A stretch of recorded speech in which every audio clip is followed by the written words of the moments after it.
Hello everyone, good morning. This is SV Singh and I welcome you on my YouTube channel English Exposure SV Singh.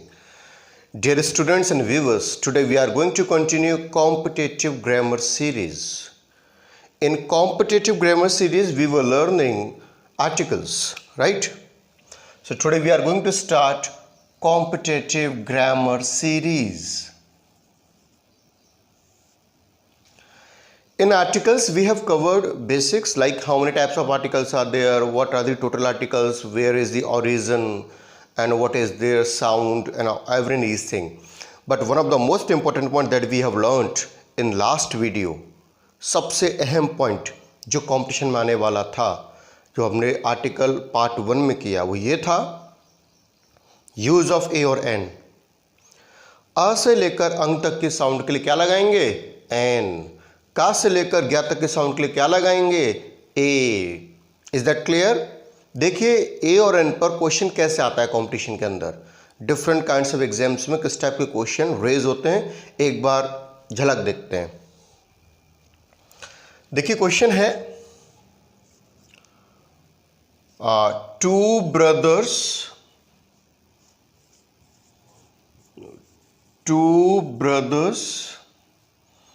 quarreled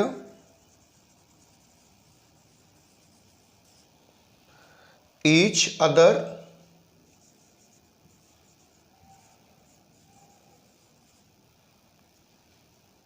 one of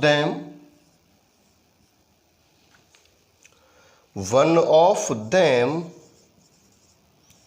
lost dash FIR. Option A आया a, option B है an, option C है the, option D है no article या फिर zero article. Right? तो question आया exams के अंदर, two brothers quarrelled each other, one of them lost dash FIR. A and the no article. हमने देखा FIR की साउंड चेक करते हैं. चलिए FIR ए है स्टार्टिंग में, क्या दिया हुआ ए. आ से लेकर अंक तक की साउंड के लिए क्या लगाएंगे हम? एन. और राइट आंसर क्या बनेगा? NFIR. दो भाई आपस में झगड़े, two brothers quarrelled each other, one of them उनमें से एक ने लॉस्ड एन FIR एक FIR दर्ज करा दी. लॉज यहां पर वर्ब का काम करा जिसका मतलब है दर्ज कराना. FIR के लिए दो ही वर्ब यूज करोगे आप, या तो रजिस्टर एन FIR या फिर lodge an FIR. Is that clear? This is the exact pattern in examination that comes from articles. ये एग्जैक्ट पैटर्न एग्जाम का जो आर्टिकल्स में से आता है, a and the zero article या नो आर्टिकल. राइट? तो हमने देखा FIR में एक ही साउंड है, आ से लेकर अंक तक एन लगाते हैं और का से लेकर ज्ञा तक ए लगाते हैं, इसलिए हमने क्या लगाया? एन. राइट आंसर बनेगा बी. Is that clear? कोई डाउट? ये तो बेसिक चीज हो गई स्टूडेंट्स. कई फ्रेजेस ऐसे हैं जहां पर ए आना ही आना है, जिन्हें बोलते हैं हम लोग रेडीमेड फ्रेजेस. चाहे धरती आसमान एक हो जाए, अगर एग्जाम के अंदर आ जाएं तो वहां पर आपको ए लगाना ही पड़ेगा. रेडीमेड है, पहले से बने हुए हैं वो. तो अब कुछ इंपॉर्टेंट रेडीमेड फ्रेजेस चेक करते हैं कि कौन कौन से वो फ्रेजेस हैं. चलिए स्टार्ट करते हैं, आगे बढ़ते हैं. Here we go. स्टार लगाइए और लिखिए important phrases use of A.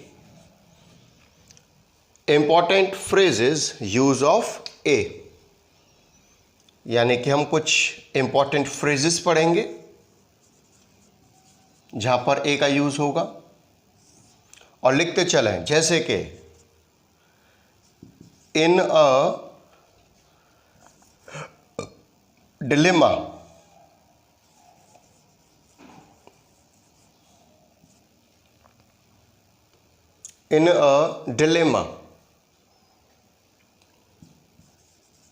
In a Hari, A underline करते चले, a dilemma in a hurry, a headache, a headache, a lurch,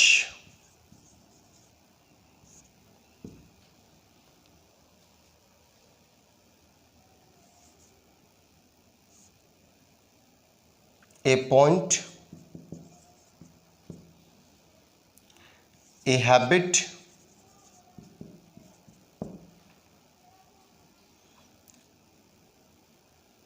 in a nut shell, in a nutshell,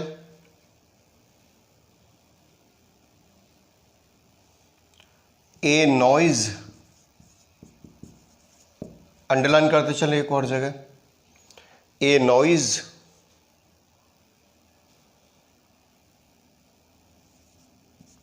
ए बात, ए talk, a walk,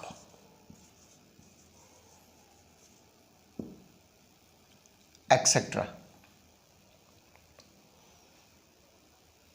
चलिए ध्यान दीजिए, इन a dilemma होता है confusion की स्थिति, ऐसी कंडीशन मतलब पता नहीं चले what to do what not to do, where to go where not to go, कहाँ जाना है कहाँ नहीं जाना है, क्या करना है क्या नहीं करना है, confused, totally confused.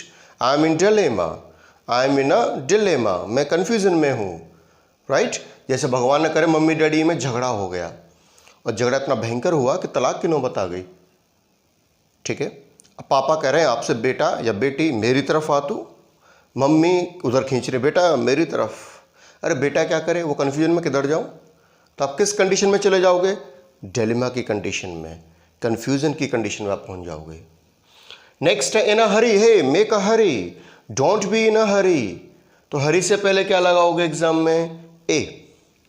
I have a headache, सर में दर्द है, हेडेक का एग्जाम के अंदर आर्टिकल आपको इंसर्ट करना हो तो क्या इंसर्ट करोगे, ए।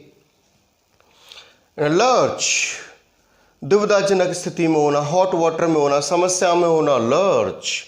Make a point, make a habit, make a sure, आपने सुना होगा, पॉइंट से पहले ए, हैबिट से पहले ए। इन a nut shell, nut shell होता संक्षिप्त में, समराइज तरीके से, don't explain such things, please let me know in a nutshell, मुझे सारांश में बताइए, कम शब्दों में बताइए। डोंट मेक अ नॉइज, ये बहुत कॉमन है, आपने सुना ही होगा, डोंट मेक अ नॉइज, आवाज ना करें। I want to take a bath. I had a talk. He went for a walk. ध्यान दीजिए, जब ये बात, टॉक, वॉक, ये यहाँ पर वर्ब नहीं है, नाउन का काम कर रहे हैं। किसका काम करेंगे, नाउन। और जब ये कोई वर्ब नाउन का काम करेगी तो आर्टिकल ए का यूज कर देंगे हम लोग। भाई टॉक करना बातचीत होता है, वो तो वर्ब हो गई, but I had a talk यहाँ पर क्या हो गया, नाउन हो गया। आई गो फॉर अ वॉक, देखिए एक एग्जाम्पल लीजिए, इस कॉन्सेप्ट को समझो। I walk daily, I walk daily, तो यहां पर वॉक वर्ब है, ये सब्जेक्ट है। आई वॉक डेली, मैं डेली घूमता हूं, तो वर्ब से पहले आर्टिकल तो आएगा नहीं। आर्टिकल किससे पहले आता है, सिर्फ नाउन से पहले। No noun no article, no noun no article. Concept को पकड़ो, जड़ तक जाओ आप लोग, रूट लेवल तक जाइए, ठीक है। नाउन होना चाहिए, तो वॉक से पहले एक आर्टिकल यूज नहीं होगा। क्यों नहीं होगा, क्योंकि वर्ब के रूप में यूज किया है। एक और एग्जांपल देखिए आप, I go for a walk, yes. अब यहां पर ये नाउन है, क्योंकि आई सब्जेक्ट हो गया, गो वर्ब हो गई। यहां पर वॉक को हमने किस फॉर्म में यूज किया है, नाउन के फॉर्म में, और नाउन से पहले आर्टिकल आ सकता है, यस और नो, आ सकता है, राइट, दोनों ही करेक्ट हैं। तो इस कंडीशन में ए का प्रयोग करेंगे हम, जब वर्ब को नाउन के फॉर्म में यूज करेंगे तो आर्टिकल ए और एन का यूज हो सकता है। Is that clear. चलिए देखिए एग्जाम्पल, देखिए किस टाइप से एग्जाम में आ जाता है। I don't want to listen such a matter.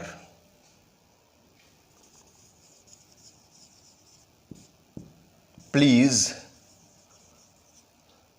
let me know in nutshell. यहाँ आ गया नो एरर 4, यहाँ पर आ गया 3 और ये हो गया 1 और 2. अब आपको एरर फाइंड आउट करना है. I don't want to listen such a matter. Please let me know in nutshell. मैं इस टाइप की फालतू बकवास नहीं सुनना चाहता हूँ. इस मैटर पर बात ज़्यादा करना नहीं सुनना चाहता हूँ आपकी. मुझे प्लीज़ संक्षिप्त में बताइए. फास्ट एरर स्पॉट कीजिए students. Come on come on come on. Yes, answer रहेगा 4. नटशेल से पहले क्या आएगा? ए आएगा. यहाँ पर क्या आना चाहिए? ए. आंसर क्या बन जाएगा? 3rd, not 4th, 3rd. तो ये जो रेडीमेड फ्रेजेस होते हैं इस टाइप से एग्जाम्स में आ जाते हैं. इनका आपको ध्यान रखना है. कौन कौन से हैं?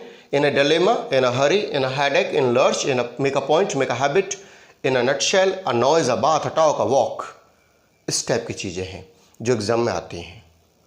Is that clear? Is that clear? यहाँ पर ए और एन का यूज़ खत्म होता है, लेकिन अब हम ये जानेंगे कहाँ ए और एन यूज़ नहीं होता है. ये तो आपको पता चल गया कि आ से लेकर अंक तक के साउंड के लिए एन, का से लेकर गया तक के लिए ए, और साथ में कुछ रेडीमेड सेंटेंसेस, फ्रेजेस. जितना ज़रूरी ये है कि ए और एन का यूज़ ऐसे होता है, उतना ही ज़रूरी ये है कि ए और एन का यूज़ इन कंडीशन में नहीं होता है. Is that clear? यहाँ पर ए और एन का यूज़ ख़त्म होता है. नेक्स्ट वीडियो में हम लोग जानेंगे कि ए और एन का यूज़ कहाँ कहाँ नहीं होता है, जिसे हम जीरो आर्टिकल कहते हैं. दोनों ही पॉइंट इंपॉर्टेंट है. Is that clear dear students? अब ये वीडियोस कंटिन्यू रहेंगे, ठीक है, because of some urgent piece of work और कुछ थॉट प्रोसेस मेरे दिमाग में चल रहा था काफ़ी टाइम से, तो वीडियोस में अपलोड नहीं कर पाया था. अब आप रेडी हो जाइए, ठीक है. नोट्स कंप्लीट कीजिए. आर्टिकल के बाद हम एक्सरसाइज भी करेंगे. पीडीएफ के फॉर्म में एक पीपीटी बनाई जाएगी, पावर पॉइंट प्रेजेंटेशन जो आपके सामने होगी. तो क्वेश्चंस भी सॉल्व करेंगे, प्रीवियस ईयर्स में आए हुए हैं, ठीक है. कॉन्टिन्यूस आप देखते रहिए, सब्सक्राइब करें, लाइक करें और इंग्लिश को एंजॉय करें. Till then take care, bye bye, take care.